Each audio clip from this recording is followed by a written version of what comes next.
Actividades que se están realizando esta tarde. Big Data por nuestros jóvenes, INJU y redes sociales, una historia de éxito, se denomina esta charla, a cargo de Pablo Ibarra, Cirilo La Rosa y Santiago Soto de Adagio Consultores. Bueno, buenas tardes a todos y todas. En primer lugar les quería contar una anécdota. Yo vivía muy cerca de la escuela, vivía pegado a la escuela y siempre era el que llegaba corriendo en el último momento a la 1 en punto cuando sonaba el timbre. Y bueno, esta vez estábamos trabajando en el Ministerio de Desarrollo Social, donde tenemos la oficina central del INJU, y nos pasó lo mismo, así que mantuvimos la tradición infantil presente. Bueno, un poco les queríamos contar el trabajo que estamos haciendo. Mi nombre es Santiago Soto, yo soy director del Instituto Nacional de la Juventud del Ministerio de Desarrollo Social. Vamos a estarles contando en la primera parte un poco más vinculado a la motivación de esta presentación, y luego vamos a estar metiéndonos más a fondo. Así que vamos con la primera diapo. Bueno, el INJU, los jóvenes y las tendencias en redes sociales. Ahí nosotros teníamos la primera misión de presentarles un poquito qué es lo que hace el Instituto Nacional de la Juventud, que no necesariamente todos tienen que saber en este momento. El INJU estuvo muy asociado en su historia a la Casa INJU de Actividades Culturales acá en la ciudad de Montevideo y a la Tarjeta Joven. Pero hoy por hoy básicamente desarrollamos 3 grandes actividades, y ahí les voy a pedir que con su cerebro se imaginen subrayando 3 cosas de las que están ahí, que es una sopa de letras. La primera acción tiene que ver con contribuir al cambio cultural, posicionando positivamente a los jóvenes en una sociedad envejecida. Nosotros ahí desarrollamos un conjunto de actividades que tienen que ver que mucho tiene que ver con las conclusiones y los resultados que fuimos encontrando en este trabajo que realmente creo que, por lo menos desde nuestra parte, consideramos de éxito en el tema de redes sociales, de dónde poner el oído de qué es lo que se está hablando de juventud. En segundo lugar, articular un corazón más estratégico, que es articular las políticas de juventud para mejorar la llegada a las políticas del Estado a los jóvenes. Acabo de venir de lanzar un fondo concursable con el Ministerio de Ganadería para jóvenes del sector rural, digamos, para poner como un ejemplo concreto de qué estamos hablando con eso, y eso tiene que ver con el plan de juventudes y cómo un organismo coordinador y articulador en el marco del Ministerio de Desarrollo Social trabaja. Y en tercer lugar, un combate contra la exclusión social de adolescentes y jóvenes, que bueno, ahí básicamente tiene que ver con el programa Jóvenes en Red. Vamos un poquito a por qué nos interesa y por qué un Instituto de la Juventud se empieza a meter en eso. O sea, nosotros podríamos haber pensado ir al Ágora a escuchar un poquito, a ver qué es lo que dice la gente, pero como esa cuestión nos llevaba demasiado tiempo, se nos ocurrió también poder pensar, digamos, dónde es que están hoy por hoy, digamos, en el espacio público las personas jóvenes, y a partir de ahí poder pensar, bueno, cómo es la manera de escuchar a los jóvenes, que en definitiva ese es el objetivo central de toda esta presentación y de todo el trabajo que desarrollamos. Ahí lo que están viendo es por tramo etario. Se ve una presencia y una participación fuerte de los jóvenes en cada uno de los medios de las redes sociales. Esa es la historia que cuentan estos números. No hay por qué detenerse uno a uno, pero tenés Facebook, YouTube, Google+, Twitter, tienen las diferentes redes sociales, y bueno, claramente se ve que hay una penetración creciente de las redes sociales y del uso de redes sociales a nivel mundial en las principales 10 plataformas. Si uno lo mira por región, claramente tenemos una presencia fuerte que lo que tiene que ver con Facebook y Twitter, eso es algo que lo sabemos. Y yendo más directo a Uruguay, con los últimos datos de la Encuesta Nacional de Adolescencia y Juventud, la última que se desarrolló para el Uruguay, bueno, uno puede ver que ahí lo que están viendo son los tramos etarios y la presencia de cada una bueno, el mail no es una red social en sí misma, pero se puede ver de esa manera. Y ahí uno ve también que las barras están cegadas hacia los más jóvenes, o sea, los jóvenes, salvo en el caso del mail, que es un caso particular, digamos, que tiene que ver con que los jóvenes han abandonado un poco, ¿no?, de esa idea de los mailing y toda esa cuestión. Desde el INJU la hemos abandonado un poco porque los jóvenes no están presentes, pero sí en Facebook y en Twitter tenemos una penetración bastante grande, y esto son datos que tienen ya 1 año y pico, así que son dinámicos y deben haber crecido de forma importante. Ahí se ve, por ejemplo, que Twitter ya probablemente con el pasaje del tiempo nada más haya crecido, además de por el dinamismo general en todas las edades, por el dinamismo que trae el crecimiento de los jóvenes que en ese momento tenían entre 12 y 14 años. Luego queríamos mostrarle un poco qué pasa con el perfil de ingreso. Ustedes, por quintil está ordenado, o sea, desde el 20% más pobre al 20% más rico. Si uno ve, Facebook es una herramienta muy democrática, entonces para un Instituto de la Juventud era importante poner el oído bien fuerte en la cuestión vinculada a Facebook, porque claramente democrática en el sentido de que está presente con una intensidad, no hay un perfil socioeconómico muy marcado, por lo menos respecto a otras redes sociales. En el caso de Twitter, sí, Twitter tiene un sesgo bastante más amplio. Si uno ve, 1 de cada 3 jóvenes del quintil más rico tiene Twitter, usaba Twitter cuando esto se hizo. Es probable que ahora esa evolución haya avanzado, porque realmente es vertiginoso. Estos son datos de lo que pasa oficiales de encuestas continuas de hogares que mechadas con la encuesta de juventud. Y 1 de cada 6, creo, en el primer quintil de ingresos de la población. Entonces, todo esto, decíamos, las redes, el INJU claramente tiene un rol de posicionarse como, digamos, el vértice en cierto sentido, o por lo menos un nodo importante de contacto de los jóvenes con las políticas públicas, con el Estado. Nosotros tenemos esa misión por ley, pero además tenemos esa convicción de que las políticas públicas de juventud tienen que llegar a las personas jóvenes, y para eso un instituto de la juventud tiene que estar muy presente. Y bueno, en eso queríamos escuchar un poco de qué estaban hablando los jóvenes y dónde ellos más estaban. Dijimos, el Ágora no corría más. Hubiera sido interesante en el siglo V a.C. en Atenas haber ido al Ágora y sentarse a escuchar qué es lo que pasaba, pero esa imagen no la pudimos tener. Entonces, sí, estamos pensando en el tema del Big Data para nuestros jóvenes como una herramienta que nos trae adagio y que a nosotros creo que nos calza al hilo, digamos, y al dedillo de lo que estábamos buscando para poder efectivamente agrandar las orejas para que las políticas se parezcan a las necesidades de los jóvenes. Tenemos que tener el oído, por lo menos tenemos la esperanza de tener el oído bien desarrollado mediante la escucha. Entonces ahí se va a presentar a continuación parte de la investigación mediante la extracción, almacenamiento de datos, visualización y análisis sentimental. Así que los dejo ahora con Pablo. Hacemos cambio. Bueno, mi nombre es Pablo Ibarra, aunque algunos ya me conocen, o la mayoría no. Soy director ejecutivo de Adagio, ¿sí? Y hoy lo que venimos a mostrarles es, bueno, qué solución, en función de las tendencias y la necesidad que hay de escuchar a la juventud, podíamos ofrecer desde la tecnología de Big Data y Business Intelligence. Ahora vamos a ver un poquito, es una cara conocida por ahí. Ahora vamos a ver un poquito de qué se trata esto. Fíjense ustedes, esta es la solución del Papa Benedicto, 2005, la timidez que tiene una persona aquí a la hora de sacar el teléfono e intentar sacar una foto. Supongo que va a sacar una foto. Hay una persona ahí que está viendo, a ver si no la mira nadie, a ver si saca el teléfono y no la saca. A ver qué va a hacer.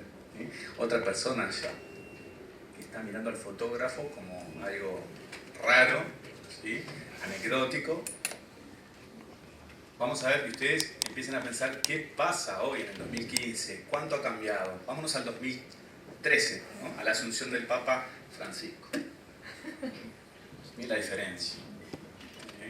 Esto de alguna manera nos muestra la gran diferencia que hay, por un lado, en la fotografía, indudablemente, por el querer ser parte de la noticia, y por otro lado, el 80% aproximadamente, no tenemos datos, pero podemos llegar a esa conclusión, de las selecciones de las fotos que la gente va a tener en su debido momento, va a ser publicada en Internet, o en algún medio, o algún otro medio digital, pero en particular Internet seguramente va a llenarse de esas fotos, un Facebook, un Twitter, y algunas de esas fotos, con todos sus comentarios, dependiendo de en qué medio esté, van a estar también compartidas al público. O sea que perfectamente, y eso es lo que hicimos, en ese trabajo nos basamos, en esa premisa nos basamos, hay gran parte de la información, de la opinión pública, de las emociones, del sentimiento que la gente tiene acerca de el joven, por ejemplo, en este caso, que está al servicio público para ser leído como un dato semiabierto, ¿sí? Y ponerlo a disposición de la solución que se requiera. Crecimiento de los datos. Estábamos hablando hace un tiempo que la información semiestructurada o directamente no estructurada, dígase videos, audios, información en páginas web con distintas estructuras no homologadas, toda esa información era muy complicada, era muy difícil trabajar con las mismas. Por un tema de extracción inteligente, por otro tema de almacenamiento, un almacenamiento que por precio y por facilidades, por performance, permita trabajar con toda esa información. Bueno, hoy en día, para que vean el gran crecimiento de los datos y por qué tenemos que empezar a escuchar cada vez más a la web, el 10% de la información que hay es estructurada. O sea que tenemos un 90% de la información totalmente desestructurada. información que en un gran porcentaje no se está escuchando, no se está leyendo, ¿sí? En el 2015 se entiende que va a haber un trasiego, que ya está habiendo un trasiego de información de un zettabyte. No sé si alguien se imagina, porque yo no, lo que significa un zettabyte, así a nivel conceptual, cognitivo. Un zettabyte es mucho, mucha información, ¿sí? Es 1.000.000 de millones de gigabytes. ¿Sí? Y el 80%, 90%, ahora estamos viendo, de la información ya en el 2015, está totalmente desestructurada. Adivinen qué es esto. Bueno, abajo ahí hay una notita, ¿no? Esto es las fotos que son subidas a Flickr. ¿Saben lo que es el Flickr? ¿Sí? Las fotos que son subidas al Flickr es como una especie de Facebook, pero para subir fotos. Pero se pueden hacer comentarios de las fotos y por lo tanto dejar la opinión acerca de las fotos. Esto es la simulación de 24 horas de publicación de esas fotos. Son las fotos que se publican en 24 horas en el mundo, en ese medio que no es el primero en el mundo. La idea que teníamos con esta foto era dejarles un poco la perspectiva un poco más límbica, conceptual de lo que, de cuánta información estamos hablando. Atrás de cada una de esas fotos hay opiniones. Y en gran mayor parte, muchas de esas opiniones están públicas, para hacer algo con ellas. Esto es una gráfica excelente que en su momento produjo Intel, que muestra para cada medio, ¿sí? para cada red social digital, información importante. Por ejemplo, tenemos que Flickr tiene 20 millones de vistas de fotos en cada minuto en Internet. ¿Sí? 20 millones. Tenemos en Facebook, por ejemplo, con 6 millones de vistas de mensajes o lo que sea, una imagen puede ser, por minuto.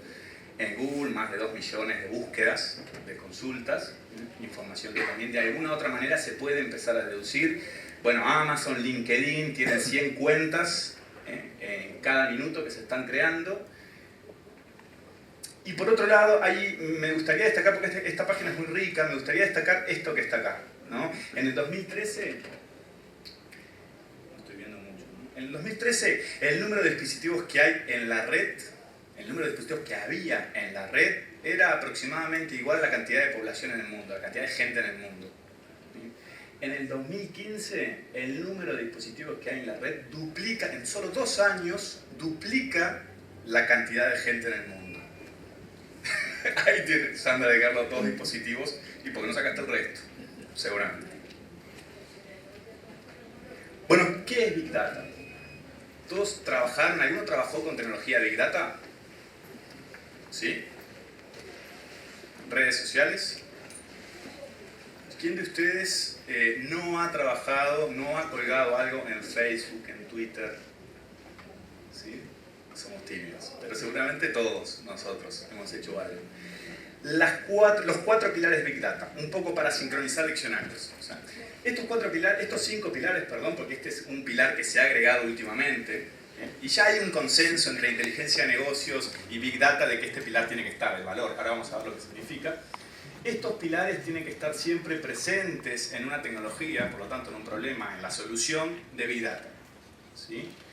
Primero que nada, lo primero que vimos es el volumen, el gran volumen de información que hoy hay y que ya existe desde hace algunos años, pero que hoy tenemos la tecnología como para abordar lo que es la información semiestructurada y totalmente desestructurada que hay en la web. ¿Sí? Necesitamos poder almacenar y de la manera más barata posible y con la performance adecuada toda esa cantidad de información. ¿Sí? Que es algo que a veces las bases de datos relacionales nos limitan. Por precio y por las estructuras que nos permiten, ya para los técnicos, después vamos a tener una parte que va a divertir más a los técnicos quizás. La información básicamente acá se puede guardar por video, se debería guardar el mismo video así como está en el sistema de almacenamiento, ¿sí? El audio y así cada uno de esos documentos semi-estructurados o no estructurados. La variedad, la heterogeneidad de la información con todo lo que hemos visto hasta ahora de redes sociales y más, datos biométricos, ¿sí? Datos de sensores automáticos que pueden estar recibiendo señales cada un segundo, con una milésima de segundo. Los mismos videos, esos videos que hoy puede haber en determinado barrio, en las calles, para grabar a la gente que se está moviendo en determinadas zonas, ¿sí? Para después hacer algo con esos videos y en lo posible automatizadamente, por lo menos que nos den una sugerencia de dónde puede estar el problema, ¿no? Para ser precavidos. La velocidad con todo este volumen de información, si hace 10 años lo hubiéramos almacenado en algún lugar, muy creativo tenía que ser para poder almacenarlo en algún lugar, ¿sí? Teras y petabytes de información, muy caro, era muy caro, ¿sí? Pero para poder hacer algo de eso y no estar días y días procesando esa información y abortando proyectos porque el sponsorship no nos bancaba más, proyectos tan caros, ¿sí? Hoy en día, bueno, tenemos que trabajar con otro tipo de algoritmos, con otro tipo de procesamiento, ¿sí? Que trabaje en multiparalelismo, por ejemplo. Por otro lado, la veracidad. La información que tenemos acá es muchísima, pero tenemos que limpiarla como para trabajar con la información que tenga sentido. La información en datos estructurados tiene que ser limpiada, tiene que ser en determinado momento masajeada y filtrada. Imagínense con los datos semiestructurados. Estábamos viendo el otro día haciendo un análisis de sentimiento de unos mensajes y había unos mensajes que nos daban mal, no eran positivos, eran negativos, pero había sarcasmo atrás, había cinismo, ¿sí? Entonces, bueno, ¿qué tan veraz era nuestra evaluación de ese mensaje en cuanto a la positividad, en cuanto a esa polaridad? Y no era muy buena. Pero bueno, se toman heurísticos como para llegar a las conclusiones mejores. Y eso es Big Data. Y por último, el valor. No es sacar la información por la información, no es hacer un proyecto de Big Data por el proyecto de Big Data nomás o por ser innovador tecnológicamente, sino que la idea, y es uno de los factores que a veces van en detrimento de un proyecto de Big Data en una organización, la idea es ponerse un objetivo claro, ¿no? lo mejor posible en el corto plazo y que sea factible. Y así ir avanzando e ir conociendo cada vez más tecnología y algoritmos. ¿Con qué tecnología contamos? No es por asustarlos. Esto es la cúspide del iceberg de la tecnología que hoy está disponible para trabajar en Big Data. Muchísima tecnología. Que hay de todo acá. Hay tecnología de infraestructura, tecnología analítica, DBI, tecnología de aplicaciones, para procesamiento del lenguaje natural, para almacenamiento relacional, semi-relacional, semi-estructurado, no estructurado completamente, y algunas algoritmos de inteligencia artificial, algoritmos de data mining, y alguna otra algoritmia más y algunas otras aplicaciones que son cubiertas hoy por las ofertas que da el mundo privativo y el código abierto. De código abierto para Big Data tenemos esto. ¿Qué es lo que les queremos dejar acá? No es un mensaje de pánico, es un mensaje de empezar de a poco. Realmente, si tienen claro cuál es el objetivo, cuál es la solución, ¿sí?, que quieren abordar, a la que quieren llegar, con 5, 6, 7 tecnologías hoy en día se puede abordar el problema. Ahora vamos a ver las tecnologías utilizadas para la solución del BIDES. Primero que nada vamos a ver los paneles. ¿Sí?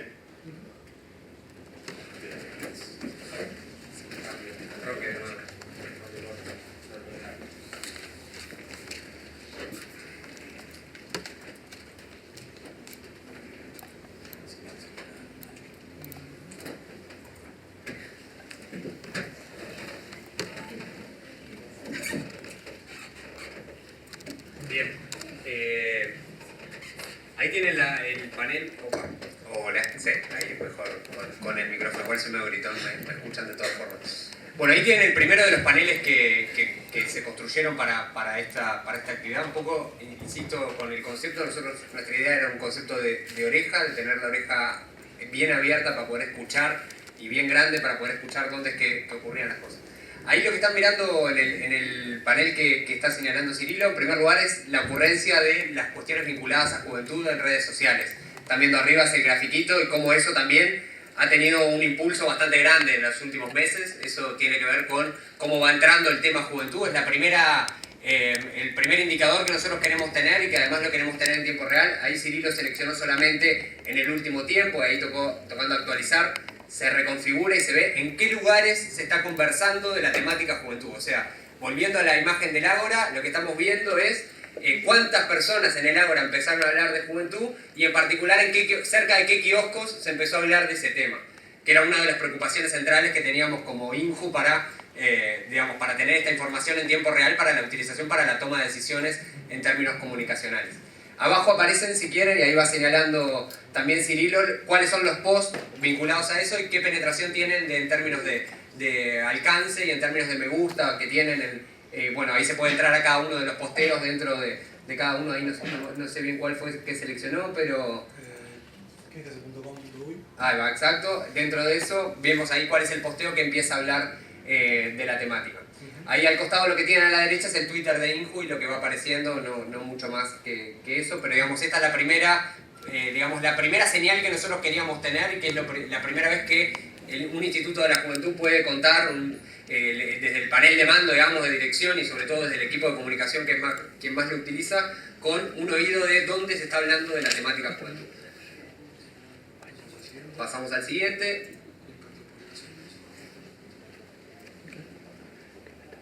Esto es en tiempo real. Ahí lo que estamos mirando es el impacto que tienen las publicaciones, otro indicador más de profundidad, digamos, más allá de las cosas que tienen que ver con bueno, cómo se está hablando de la temática, cuándo es que empieza a aparecer en las redes sociales y en los medios la temática de juventud, ver también el impacto que tiene. Eso le podemos filtrar por un medio, podemos ponerle una palabra y en función de eso nos dice dentro del Inju dónde es que aparecen los comentarios vinculados. Si quisiéramos poner ser joven no es delito, que es la carrera nuestra, bueno, ahí nos aparecerían los posts vinculados a eso. Lo podemos comparar también con un segundo medio, si miramos para abajo, para ver el impacto que tiene la campaña Ser joven no es delito en la página del Inju contra el impacto que tuvo, por ejemplo, en el diario El País, para ver cuál es el impacto, la penetración que tuvo, digamos, la conversación en torno a la temática. Una vez que sabemos que se empieza a hablar de juventud, una campaña específica, qué penetración tiene en cada una de los medios. Después tenemos para desarrollar que la idea también es poder hacer la comparación en todos los medios al mismo tiempo de algunas palabras. Cómo impactó en la totalidad de medios seleccionados, que son una selección que nos llevó un tiempo, que son los más pertinentes en la temática de juventud, para que nos diga, bueno, en el conjunto de páginas que están hablando de juventud, por ejemplo, Ser joven no es delito, dónde tuvo mayor impacto, dónde se conversó más, ver si poder hacer un drill down y meternos en la primera publicación y ver a fondo qué es lo que está diciendo la gente, qué es lo que está comentando. Esta es una, digamos, de las pestañas que nos dan más jugo. La primera es más una cuestión más de sensación térmica, es un termómetro. Esta es más de lupa, ¿no? O sea,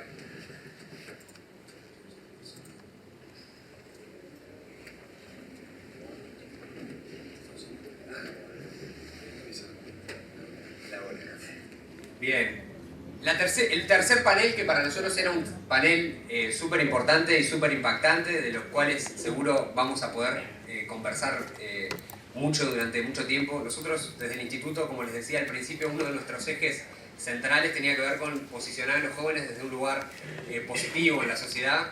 Teníamos la convicción, teníamos la corazonada, la sensación térmica de que los comentarios vinculados a la cuestión de jóvenes, de menores, de adolescentes, era una cuestión que estaba muy sesgada hacia los comentarios negativos, que tiene que ver con el rol que históricamente le ha asignado en nuestra sociedad a los jóvenes, desde el peligro, desde el miedo. Si ustedes piensan la consigna Ser joven no es delito que les traía recién, es una consigna que tiene más de 20 años en el Uruguay, que empezó a ser escrita en los muros de la ciudad de Montevideo mucho antes de Facebook, mucho antes de Twitter, mucho antes de que existiera una ampliación de Internet como tenemos ahora. Y entonces lo que estuvimos construyendo es un panel que nos da, una vez que sabemos que se está hablando de la temática, nos da, ahí lo tienen en el histórico, digamos que lo tienen todo seleccionado, nos da para, en esa tabla, digamos, que ustedes están viendo ahí abajo, nos da para adolescente, joven y menor, creo, en ese orden.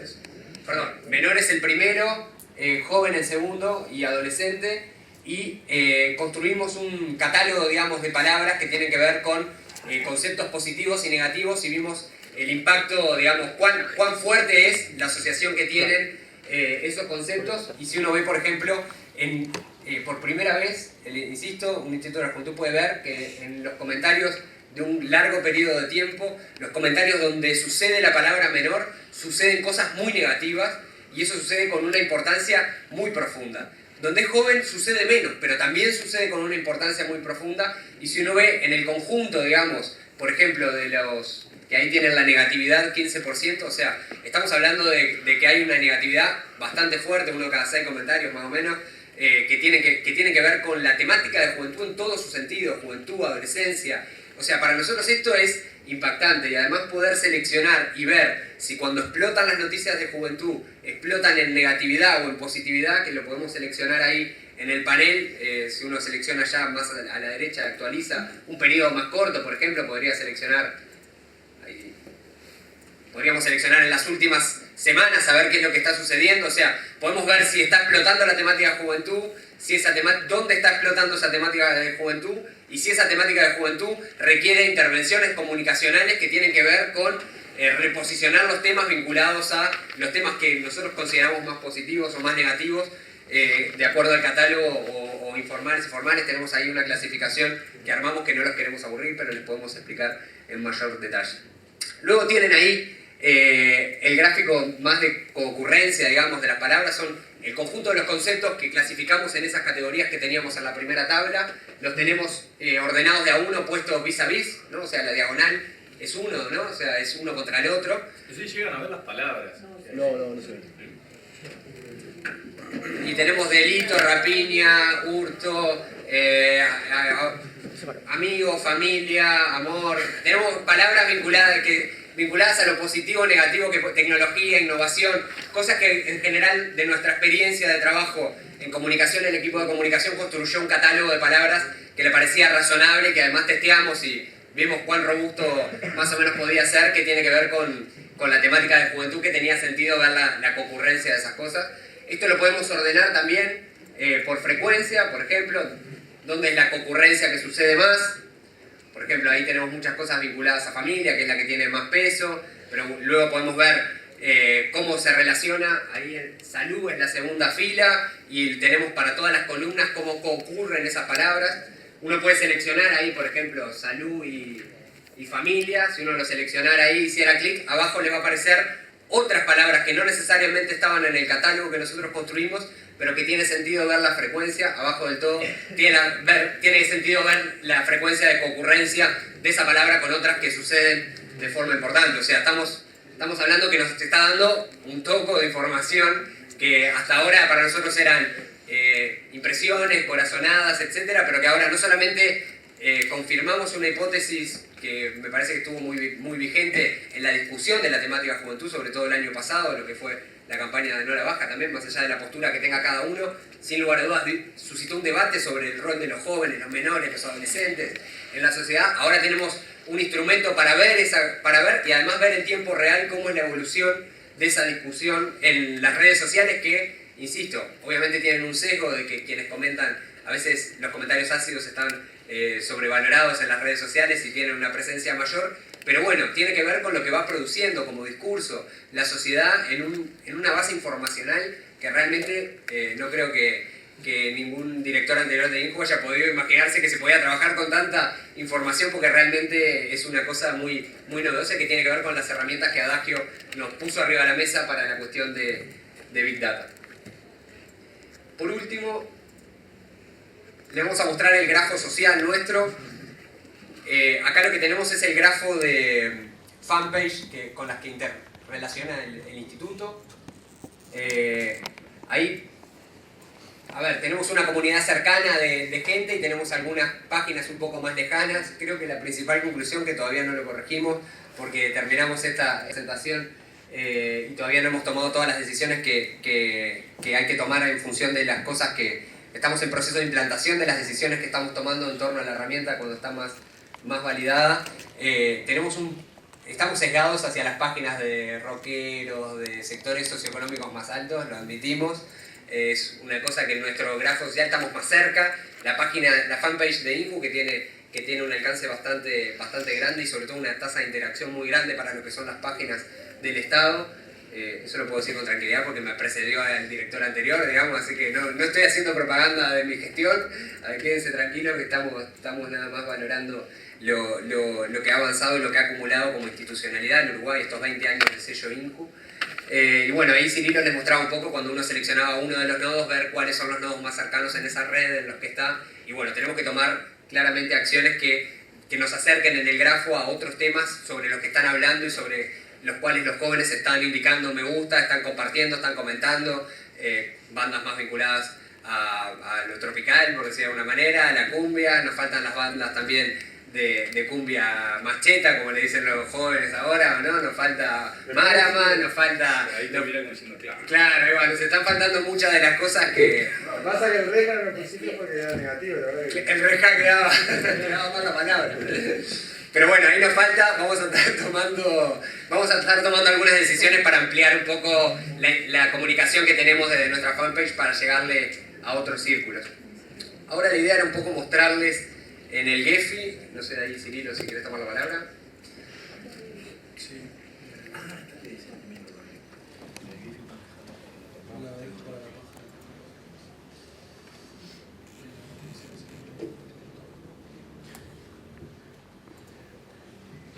Ahí en ese desplegable lo que decía que no solamente podemos mirarlo en la página del INJU, digamos, que es la que miramos, sino también mirar nuestros socios o nuestros competidores, digamos, también con quiénes son que interactúan, que también era una información que nos interesaba. Están todas las páginas que hemos visto bastante lejos también del público más general, digamos, de Facebook, que decíamos que era la herramienta aparte más democrática en términos de acceso más uniforme por sector socioeconómico. Esta está en implementación, ¿sí? Es una página que hace un análisis sentimental, polar, o sea, es positivo, negativo, neutral, en cuanto a una opinión X. Por ejemplo, en este caso está mostrando aborto, ¿sí?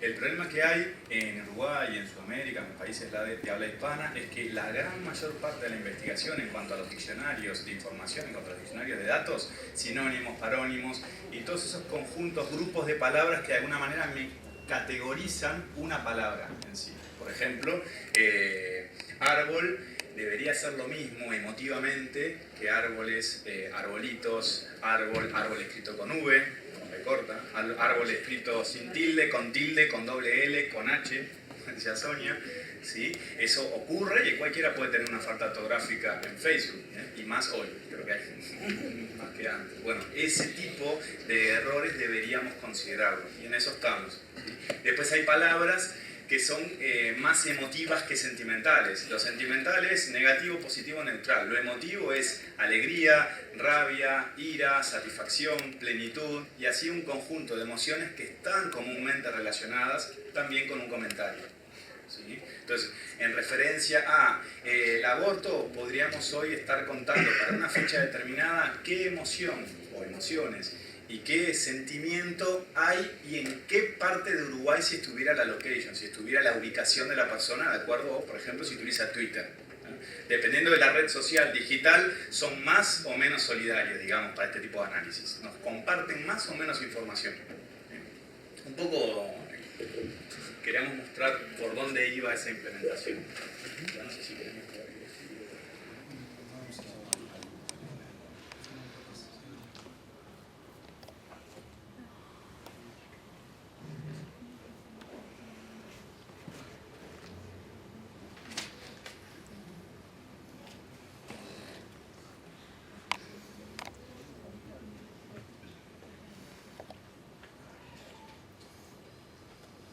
Bueno, ahí me toca a mí. Bueno, después de la introducción, gracias. Vamos a hablar de... Vamos a lo que importa. Vamos a lo que importa. Vamos a hablar como informáticos y vamos a lo que importa. En realidad vamos a tratar de entretenerlos, como dijo Pablo. Y vamos a hablar de cómo se hizo el panel del INJU. Extracción y almacenamiento. Lo primero que hicimos obviamente es una set de datos, una set de fanpage y de twitters, de donde se quiere escuchar la información, donde más se están en el Uruguay, donde más hay retweets, donde más hay comentarios, donde más hay me gusta, ¿no? Lo hicimos junto con el equipo del INJU, con Santiago, y llegamos a sacar de las Facebook de API, la API de Facebook y la API de Twitter, ¿no? Bueno, acá tenemos básicamente qué es lo que estamos haciendo acá. Acá vamos a hacer una extracción, lo vamos a colgar en un Hadoop, en este caso, ¿no? Extraer, transformar y dejar. ¿Qué vamos a utilizar para la extracción? API, las APIs de Facebook y Twitter te permiten utilizar APIs donde vos te conectás mediante una URL y podés extraer información. ¿Qué te da Facebook, por ejemplo? Bueno, Facebook es un poco menos, es un poco más restrictivo en la información que te da. No te permite ir por usuarios, te permite recorrer la timeline de los fanpage. Por ejemplo, vamos a sacar toda la historia de publicaciones del Inju. Y Twitter te permite ir a los usuarios, pero no te permite ir a más de 3.600 posts para atrás. Entonces, ¿qué hacemos nosotros? Mediante APDI, que es el programa que orquesta, es un Data Integrator, que nos permite dibujar el flujo de información que va a ser la extracción, la carga, la transformación y luego la implementación en el sistema. Utilizamos Flume para Flume lo que hace es un programa que se utiliza para escuchar la información del flujo de datos, los flujos de datos. Flume es de Apache, sí, Apache Flume. Entonces lo que hace Flume es se conecta a una API de Streamline y entonces está escuchando constantemente la información sin tener que hacer REST a cada rato. Se conecta, abre la canilla y empieza a bajar información, ¿no? Toda esa información se va cargando en un Hadoop, en un HDFS, ¿no? Siempre acordándose de la gobernanza de datos, ¿no? En este caso, deberíamos acordarnos. Claro, porque lo que pasa comúnmente es que toda esta información que se va extrayendo queda como datos semiestructurados o no estructurados, pero nunca es lo que pasa cuando nos empezamos a meter en Big Data. No lo cruzamos, no le sacamos valor al cruzamiento que hay de la información que hoy hay en la empresa, ¿sí? Naturalmente surge cuando hay un equipo de marketing atrás, pero para el resto de actividades, de departamentos de la empresa no es tan natural hacerlo. Entonces lo que patrocinamos es no se olviden de la gobernanza de datos, no se olviden si tienen un data warehouse y los sistemas mismos transaccionales de la organización que tienen información muy rica que perfectamente se puede estar usando con la información de las redes sociales, si fuera el caso. Sí, en este caso estamos hablando de Twitter y de Facebook, pero en realidad podríamos conectar cualquier otro. Casi todas las redes sociales te permiten, son LinkedIn, YouTube, te permiten hacer extracciones, algunas en menor o mayor medida, de la información. Y básicamente lo único que se necesita para empezar a extraer, uno podría agarrar la URL de la API y pegarla en el browser que tengan y ya les va a traer información en un formato, en general lo traen en un JSON, pero lo único que se necesita es un usuario desarrollador, el usuario mismo de ustedes de Facebook podría hacerse un usuario desarrollador y ahí empezar a trabajar. Incluso para hacer pruebas tiene una Graph API Facebook donde uno puede hacer sus consultas y ver la información que saca.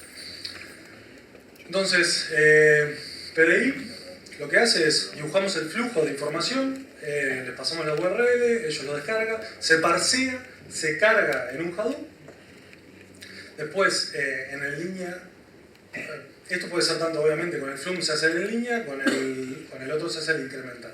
Y se carga obviamente siempre con una gobernanza de datos, como dice Pablo. Se pueden combinar, incluso no tiene por qué ser puramente Hadoop, el Data Warehouse también puede. En general, los data warehouse se están usando con bases de datos relacionales, pero también se pueden usar con Hadoop o una base de datos relacional o un sistema híbrido. O una columnar. Sí, por ejemplo, MongoDB. Visualización. ¿Qué utilizamos para visualizar? Esta es la parte del infograma. Esta imagen, y para el que conoce y ha trabajado en inteligencia de negocios, es considerada de las más famosas, de las más trascendentes en toda la historia de la humanidad, ¿sí? Minard era un francés que lo que hizo fue, como 30, 40 años después de la campaña rusa que llevó Napoleón para invadir Rusia, ¿no? Empezó Yemen, puede ser que sea el río, por ahí empezaron y continuaron hasta Moscú. La intención era continuar hasta Moscú con más ejército de lo que lo lograron, ¿no? Acá empezaron con 400.000 personas y terminaron acá con 100.000, ¿sí? Y de esos 100.000, la línea negra lo que marca es la deserción y terminaron al final de vuelta en Yemen con aproximadamente 4.000 personas vivas. El resto murieron en el camino. ¿Por qué? Por todo lo que es Básicamente la temperatura, el ejército ruso tenía, y sus aliados tenían 250.000 personas, no es poco, ¿sí? Pero estamos hablando de entre 400 y 600.000 personas, mucho más preparadas a nivel militar que lo que era el ejército ruso, ¿sí? A nivel estratégico, todos conocemos, ¿no? Napoleón. Lo importante de esta gráfica es conocer cómo en una sola imagen se puede hablar de georreferenciación. Acá están todas las ciudades, ¿sí? Y vemos el mismo dato, y la magnitud de ese dato, por ejemplo, el tamaño del ejército, el tamaño de la deserción, ¿sí? Los datos georreferenciados, las ciudades, los ríos, las distintas batallas, cuáles fueron, la temperatura cómo iba subiendo. Creo que abajo llega a menos 30 grados y arriba a menos 5, pero el menos 30 era lo máximo, ¿no? Lo más frío que había. Cómo fue desertando la gente, toda una sola gráfica. 30 años después, a Napoleón no le sirvió de mucho, ¿sí? Pero lo que nos lleva a esto a pensar es que hoy en día estamos trabajando con puro Excel. Hay distintas visualizaciones de distinta naturaleza, visualizaciones más rectas que otras, pero seguimos pensando en una gráfica de tortas, en una gráfica de barras, cuando en realidad la gráfica en sí mismo te podría contar muchísimas cosas más que eso. Contarte cuentos. Por mirarla solo te podría contar el cuento. Esta es otra gráfica de Minard, del mismo, que unos años después lo que hizo fue un análisis también con datos georreferenciables de cómo fue la migración de las personas en el mundo, saliendo de Europa, de Inglaterra, de Estados Unidos, de África, ¿sí? Esto que venía de acá también de Inglaterra, Australia. Entonces, de acuerdo al tamaño y a los colores, te indica una cosa y otra. Y a su vez está todo implantado, todo enseñado en un mapa. Entonces, el solo hecho de ver el mapa ya te brinda mucha más información de la que hoy podemos tener en una gráfica más clásica. ¿Por qué lo traemos esto acá, a esta presentación? Porque hoy en día hay, desde hace algunos años ya, graficadores, que ahora si vieron les voy a mostrar uno y que fue el que usamos, que nos permiten hacer este tipo de cosas, ¿sí? Ya está ahí a disposición y muchos de esos son gratis para que sean utilizados cuando se quiera, ¿eh? Para salir un poco de lo clásico y dar y ser más generoso con la información, ya que la gráfica brinde también análisis, ¿por qué no? Bueno, a lo que se refería Pablo es a unas librerías de JavaScript que se llaman D3, que son D3, Data Driver Document, y que es un poco las visualizaciones que estuvimos viendo en el panel del INJU, ¿no? Utilizamos los grafos dirigidos, tenemos también los evolutivos, jerarquía como nivel, también los Google Chart, donde te dan tamaños según la intensidad de la palabra, te dan los tamaños y también te lo agrupan. Estas librerías son lo primero y lo más importante, que son de libre acceso. O sea, uno entra a la página de D3, donde hay un montón de ejemplos, ¿no? Incluso no se tiene por qué partir de cero. Uno puede agarrar cualquier ejemplo y arrancar de ahí. Y segundo, que es totalmente portable a distintas aplicaciones que utilicen JavaScript. Por ejemplo, la que utilizamos nosotros, que lo utiliza nativamente, es Pentaho. Nosotros embebimos los distintos códigos y el JavaScript ya viene embebido dentro de la aplicación web de Pentaho, donde nosotros podemos agarrar y pasarle la información utilizando todo el manejo de datos que nos permite hacer Pentaho, como los CDA, que son interfaces donde nosotros nos conectamos a cualquier cosa, sea un Hadoop, sea una base columnar, sea un Postgres, sea un Excel, sea una página web, a cualquiera de esas aplicaciones, y lo transforma en un CDA, que es una especie de API, ¿no? URL, donde desde el JavaScript podemos llamar esa URL y cargar la información. Es decir, nos ahorra todo el tiempo de tener que tener conectores para cada cosa, ¿no? Porque ya lo hace Pentaho. Un poco para no andar inventando de vuelta la rueda, si ya está hecho, vamos a usarlo. Porque muchas veces nos ponemos a desarrollar de cero toda la aplicación, incluso para una página web. Bueno, hoy en día, por ejemplo, ahí está, no me necesito ahora. MicroStrategy es una de las Ferraris de inteligencia de negocio. En el mundo privativo debe ser, si no es la número 1, anda por ahí. En la última versión, en la versión 10, agregó las visualizaciones de 3. ¿No? La primera vez en la primera vez que intentamos nosotros, según nuestra experiencia, que agrega visualización de libre, ¿no? Sí. De librerías oficiales. De la primera que pasa. Una poca cosa. Ahora que tanto está usando hoy en día. O sea, la comunidad ha avanzado tanto, es feroz el avance que hay en la visualización. Y un poco también lo promueve esto de los datos abiertos, todos los atacantes, todos. Hay una comunidad que está trabajando muchísimo en la información libre y abierta y en la forma rica de visualizar. Un presupuesto, como veíamos en Uruguay y en otros países del mundo también, que se está enseñando, los periódicos, cada vez se utilizan más este tipo de gráficas, más infografías, más que te cuentan sobre qué es lo que está pasando. Y no tanto se quedan en la clase.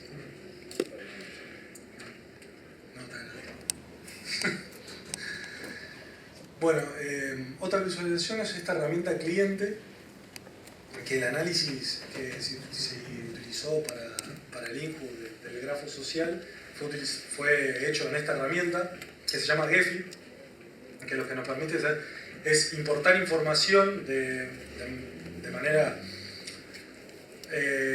tiene un formato especial que tiene... En la primera instancia son los nodos y después las relaciones que hay entre ellos, pero básicamente lo que hace es dibuja esta red y mediante filtros nosotros vamos armando la información de forma de que diga algo.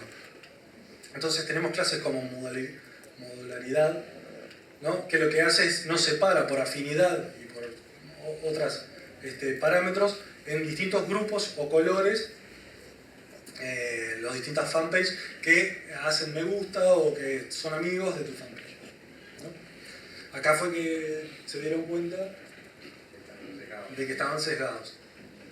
Esto también es una herramienta open source, se puede descargar de la página, tiene un montón de plugins y una de las cosas buenas que tiene es que tiene un plugin de exportación que deja el archivo en un formato, lo podemos dejar en una base de datos o mismo como un punto JSON, para después importarlo en D3. Y también desde Pentaho nosotros podemos importar ese archivo en su repositorio de datos y desde D3 consumir ese archivo. O sea, analizamos acá, lo exportamos y ya nos queda en el tablero de control para que lo use los directores. Y visualización utilizamos Pentaho. Pentaho es hoy en día la herramienta número 1 de inteligencia de negocios, es la suite número 1 de inteligencia de negocios en el mundo del open source. ¿No? Vamos a aclarar, el mundo del open source. ¿Qué decir? Bueno, ya lo estuve diciendo un poco más. Es una herramienta, es una suite de inteligencia de negocios, es una plataforma de inteligencia de negocios. Tenemos un repositorio de datos donde podemos guardar y centralizar la información, vamos a tener una gobernanza de datos porque vamos a tener una metadata centralizada para todos los usuarios.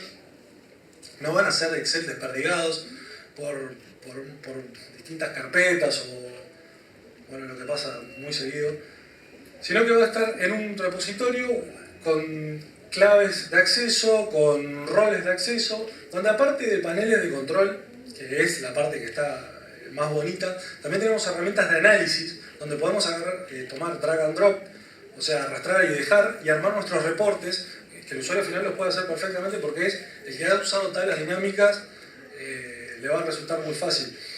La diferencia es que acá estamos utilizando el poder de un servidor, ¿no? De una granja de servidores.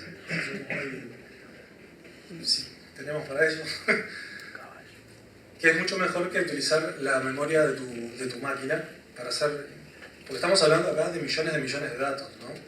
Como dijo Ol. Y bueno, esta es la parte de otros casos. Para cerrar un poquito les queríamos dejar la idea de cómo se puede extrapolar, ¿no? Esta experiencia o esta tecnología a otras áreas. Salud, educación, en realidad puede cubrir todas las áreas que puede cubrir que puede tener cualquier empresa, cuyo interés es de cualquier empresa en Uruguay, privada, pública, o el de uno mismo si quiere analizar información, o el de una pyme, por ejemplo, que estábamos hablando. para ver la competencia un poco, en dónde están, cómo están hablando del producto que yo quiero empezar a promocionar en mi nueva empresa. Bueno, esto Big Data realmente sirve y apoya a un montón de necesidades y cada vez las va a apoyar más precisamente porque el 80%, el 90% de la información está ahí, está desestructurada, ¿sí? En salud, por ejemplo, tenemos varios casos de uso de Big Data, muchísimos. Uno de los más notorios y gratificantes también, porque el informático muchas veces no ve este tipo de cosas. Uno de los más notorios es cómo poder predecir en toda la información, a partir de toda la información que hay de los diagnósticos de sangre y de orina, quiénes van a tener cáncer en los 5 próximos años, o quiénes van a tener diabetes, una aproximación aún más acertada, quiénes van a tener diabetes en los próximos 5 años. Desde el punto de vista del ministerio, por ejemplo, esto ahorraría en costos muchísimo, porque puedes tener medicina preventiva, eso. Y desde el punto de vista del ministerio también y del ciudadano, imagínense en todo lo que se ahorra, ¿no? En disgustos y en una falta de salud. Educación, infinidades de aplicaciones se pueden implementar con Big Data. Por ejemplo, es en dónde están los reclamos hoy en día en cuanto a la educación y para qué centros educacionales, en qué regiones del Uruguay. ¿En dónde están habiendo más falta, por ejemplo? ¿Qué son los puntos que debería el próximo plan de educación corregir cuando vamos mismo a lo que se tiene que enseñar? ¿Sí? Y así un montón de otros casos de uso. Seguridad vial y seguridad del ciudadano. Podemos tener automatización de detección de caras, por ejemplo, con las cámaras que hay en la ciudad. Y de acuerdo a la detección de caras y a un registro de caras, si hay riesgo o no hay riesgo, donde debería haber más cuidado de la policía. Ese es el extremo y creo que todos los países están yendo hacia ahí, pero es paso a paso, ¿no? En cuanto al turismo, y hace poco estuvimos trabajando con un equipo de España, Andalucía Lab, no sé si los conocen algunos de ustedes, pero lo que hace ese equipo es analizar, con Big Data también, con algoritmos de Big Data, es analizar cómo se ve Andalucía desde el resto del mundo, como centro turístico. ¿Cómo se está viendo? Y cómo se está viendo de acuerdo a determinados temas, al precio, a la hotelería, al estilo de comida, a la danza, diversión, etcétera, etcétera. Podemos hacer un análisis emotivo o positivo a partir de ellas y también sacar conclusiones que hoy en día no están siendo sacadas del todo, no son del todo integrales esas conclusiones porque de repente están basadas en la selección de algún de algún turista que entra a Uruguay y deja en alguna encuesta la información. Bueno, las redes sociales están cargadas, minada de información útil para ese tipo de aplicaciones que se quiere conseguir. O de información que se quiere conseguir. En economía, para predecir lo que se imaginen de estadísticas, todo esto de alguna manera influye a la economía también. Y por otro lado, precios, ¿no? La otra vez estábamos trabajando con una empresa de Perú que quería predecir el precio de los commodities porque han tomado malas decisiones, no oportunas en su momento, y han hecho perder muchísimo dinero. Entonces, basándose en las páginas de los gurúes, en las páginas en redes sociales, ¿no? Y en cuanto aparecen los commodities en revistas asociadas al tema, cuando aparecen determinado tipo de análisis o perspectivas o opiniones, seguramente ese no es un momento como para invertir en commodities. Esa es una conclusión que podríamos llegar a través de algoritmos de Big Data. Transporte y movilidad, hablar, industrias, las que se nos ocurren realmente. Y además hay áreas, por ejemplo marketing, que cruza todas las industrias, absolutamente todas, y que tiene la comercial también, la parte humana, capital humano. Tiene un montón de llegada, de abarcamiento a las soluciones que hasta ahora no habían sido contestadas. Por un tema de presupuesto, porque no estaba la algoritmia disponible. Y medio ambiente, ¿no? Para predecir en dónde están habiendo reclamos, predecir, para mirar, para escuchar en dónde en este momento están habiendo reclamos, por ejemplo, asociados a la contaminación de un río, ¿sí? Que no nos enteramos a no ser que haya un proyecto del BID que esté patrocinando ese tipo de escucha. Bueno, trabajando en las redes sociales rápidamente podemos conocer ese tipo de información. Por ahí, no sé si terminaba, ¿no? Sí, no es muy fidedigna, ¿no? Esa foto, bueno, salió por ahí, En medio soy yo, pero en 20 años. Un poquito más. En 30 años, normal. Ojalá. Con suerte. Mira, ese es un consejo. Bueno, Poner la diversidad ahí, porque... no sé si tienen dudas, preguntas de cualquier tipo, sea técnicas, funcionales, de alcance. Igual nosotros vamos a estar por aquí, fuera, para si tienen alguna duda de cualquier naturaleza. Y también les vamos a dejar en la página, eres de la organización, queda la PPT subida y además las direcciones, ¿no? De mail, por si tuvieran alguna duda. Perfecto.